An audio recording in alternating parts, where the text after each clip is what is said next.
यहाँ पे फिर क्रिसेंट, यहाँ पे अर्धचंद्र जैसा, यहाँ पे गिब्बस मून जो मतलब आधे और पूरे चांद के बीच की स्टेज होती है, यहाँ पे फुल मून जैसा वीनस दिखाई देगा। तो कॉपरनिकस की जो मॉडल है उसका प्रेडिक्शन ये है कि वीनस की चंद्रमा जैसी कलाएं दिखनी चाहिए, लेकिन वीनस इतना दूर है, इतना छोटा है कि हमको आंख से उसकी कलाएं नहीं दिखाई देती, सिर्फ उसकी ब्राइटनेस कम ज्यादा होती दिखाई देती है। दूसरा प्रेडिक्शन क्या था कि अगर मान लो पृथ्वी सूरज के चारों ओर जा रही है, चंद्रमा पृथ्वी के चारों ओर घूम रहा है, तो पृथ्वी आगे बढ़ जाएगी, चंद्रमा पीछे छूट जाएगा, क्योंकि ग्रेविटी की अभी खोज हुई नहीं है। दूसरा प्रेडिक्शन ये था कि चंद्रमा पीछे क्यों नहीं छूट जाता है, जो कॉपरनिकस के मॉडल की प्रोडक्शन थी।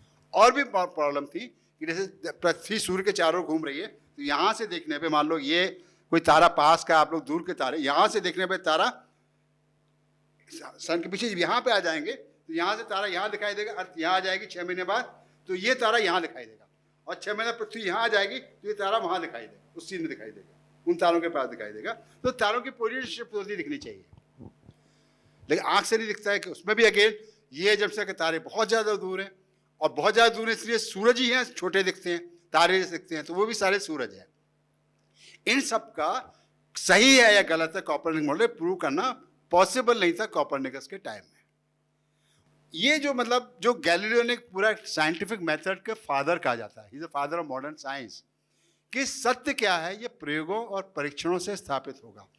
हजारों सालों से लोग मानते आ रहे थे। अरिस्टोटल ने कहा था एक बड़ा गोला लो, एक छोटा गोला लो, 10 किलो का, 1 किलो का, ऊपर से नीचे गिराओ, पहले कौन सा पहुंचेगा नीचे?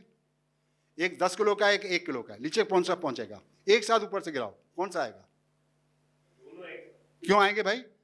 10 किलो के गोले को उठाने के लिए 1 किलो से 10 गुना ताकत लगानी पड़ रही है, मतलब पृथ्वी उसको 10 गुना ज्यादा फोर्स से खींच रही है, तो एक साथ कैसे गिरेंगे? जिसपे ज्यादा ताकत लगेगी वो तेजी से आएगा, बताइए कौन सा गिरेगा? भारी वाला ना पहले गिरेगा। आप यकीन करेंगे अरिस्टोटल से लेके गैलीलियो तक किसी ने एक्सपेरिमेंट करके नहीं देखा कि पहले कौन सा गिरेगा। गैलीलियो ने जब एक्सपेरिमेंट किया दोनों एक साथ नीचे आए, लेकिन इसका रीजन गैलीलियो के पास नहीं है, क्योंकि वो भी साइंस डेवलप होने में एक जनरेशन का गैप है। गैलीलियो ने जब ऑब्जर्व किया तो देखा कि जो गोले हैं दोनों एक ही रफ्तार से नीचे आ रहे हैं, और जितना पास जाते हैं उनकी स्पीड बढ़ती जा रही है, मतलब पृथ्वी किसी बल से उनको खींच रही है। ये बल सबको पता है, गुरुत्व हमारे कहते हैं कि हमारे शास्त्रों में भी गुरुत्व बल खोज लिया था। सिर्फ एक जगह गुरुत्व शब्द का इस्तेमाल होता है, इस गुरुत्वाकर्षण के संदर्भ में नहीं, मैं दावे के साथ बात कर रहा हूं। विज्ञान की खोज किसी देश की प्रॉपर्टी नहीं है, जो भी खोज होती है सब दुनिया के देश आपस में बांटते हैं, शेयर करते हैं, पब्लिश करते हैं। बिना पब्लिशन के आपको रिकॉग्नाइज ही नहीं होगा। पब्लिश होगा तो सारी दुनिया के साइंटिस्ट पे अपने ऑब्जेक्शन देंगे, सवाल पूछेंगे, जब सेटिस्फाई कर दोगे तब वो थ्योरी मानी जाएगी। और बढ़िया खोज की और बड़ी खोज की और पुराने किसी दिग्गज को, आइंस्टाइन को धूल चटा दी तो आपको 10-20 तो नोबेल प्राइज मिल जाएंगे।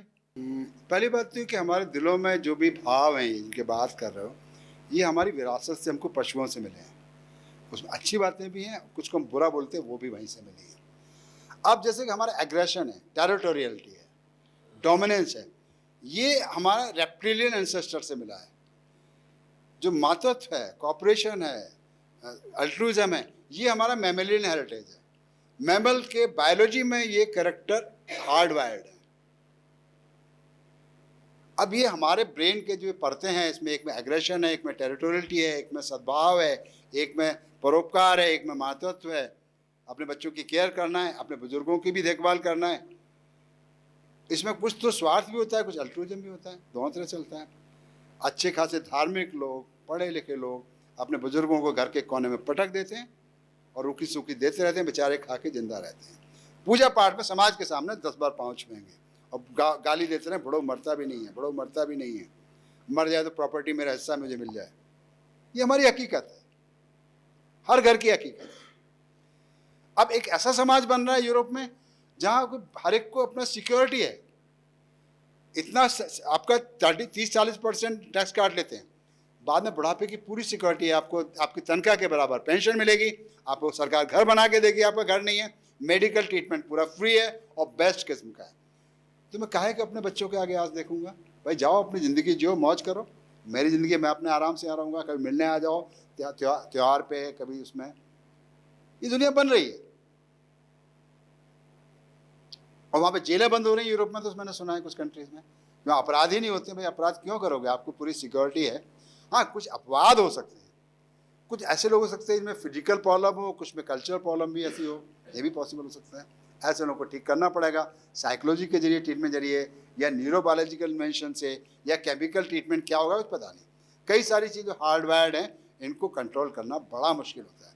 लेकिन हमारा विवेक, हमारा जो मतलब जो पर्सपेक्टिव अगर हमारा ठीक है, मुझे बहुत गुस्सा आती है, बहुत मारपीट करता था एक ज़माने में, लेकिन मेरा विवेक बोलता है गलत है। तो विवेक है आपके पास का, उसके लिए विज्ञान की जरूरत कहाँ है भाई। अगर कोई ऐसी चीज़ ठीक ही नहीं हो सकती है तो कल ढूंढ लेंगे, तो उसके हिसाब से उसका इस्तेमाल होगा। तो दोस्तों, बातचीत करने के लिए बहुत सारे विषय हैं और हम पांडे जी को आने वाले समय में बुलाएंगे और अलग अलग विषयों पे बात करेंगे।